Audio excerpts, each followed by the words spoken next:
واقعہ بے مثال میں ملک الموت کا ایک واقعہ لکھا گیا ہے۔ مشہور قصہ ہے کہ ایک مرتبہ اللہ تعالیٰ نے ملک الموت سے پوچھا کہ تم نے بے شمار روحیں نکالی ہیں، دن رات کا یہی مشغلہ ہے، یہ بتاؤ کہ کسی کی روح نکالتے ہوئے رحم بھی آیا؟ فرشتے نے عرض کیا کہ صرف 2 آدمیوں پر رحم آیا۔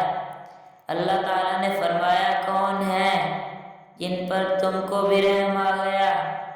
فرشتے نے کہا کہ ایک مرتبہ ایک سمندری جہاز میں عورتیں، بچے سب سوار تھے۔ سمندر میں سفر کر رہا تھا، طوفان آ گیا اور جہاز ڈوب گیا۔ کچھ لوگ غرق ہو گئے اور کچھ لوگ تختوں پر تیرتے ہوئے اپنی جان بچانے میں کامیاب ہوئے۔ انہی جہاز والوں میں ایک حاملہ عورت تھی۔ کشتی کا ایک بڑا تختہ اس کے ہاتھ آ گیا تھا۔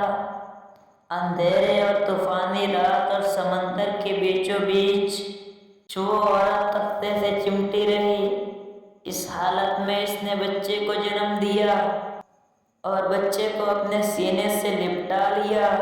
نہ بچے کے کھانے پینے کا سامان تھا، نہ حفاظت کا کوئی بندوبست۔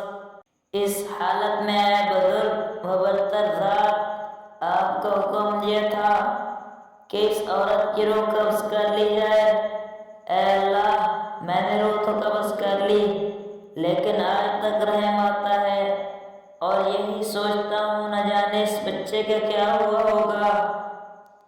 اللہ جل شانہ نے پوچھا تجھے دوسری مرتبہ کس پر رحم آیا؟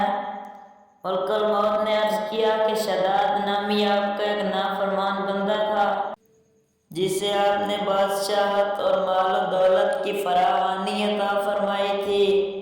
اس نے کہا کہ میں دنیا میں جنت بناؤں گا۔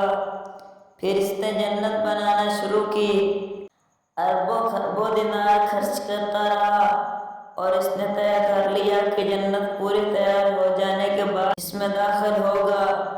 برسوں انتظار کے بعد جب جنت میں داخلے کا وقت آیا، اب اس کا ایک قدم اس کی جنت کے اندر اور دوسرا باہر تھا کہ آپ کا حکم ہوا اس کی روح کو قبض کر لو۔ میں نے روح کو قبض کر لیا، مگر آج تک رحم آتا ہے کہ اتنے برسوں کی محنت اور مال خرچ کر کے بھی اسے اپنی جنت دیکھنی نصیب نہ ہوئی۔ اللہ تعالیٰ نے فرمایا اے ملک الموت، تجھے ایک ہی آدمی پر 2 مرتبہ رحم آیا ہے۔ تجھے معلوم نہیں کہ یہ شداد وہی بچہ تھا جس کی ماں کی روح تو نے اندھیری اور طوفانی رات میں قبض کی تھی۔ ہم نے اپنی رحمت واسعہ اور شان ربوبیت سے اس بچے کو بچا لیا اور پال پوس کر پروان چڑھایا، اسے ذہانت و فطانت دی، صحت اور طاقت اور عزت عطا کی، یہاں تک کہ بادشاہ بنا دیا۔ اور جب بادشاہ بنا تو ہمارے مقابلے میں جنت کی تعمیر شروع کر دی۔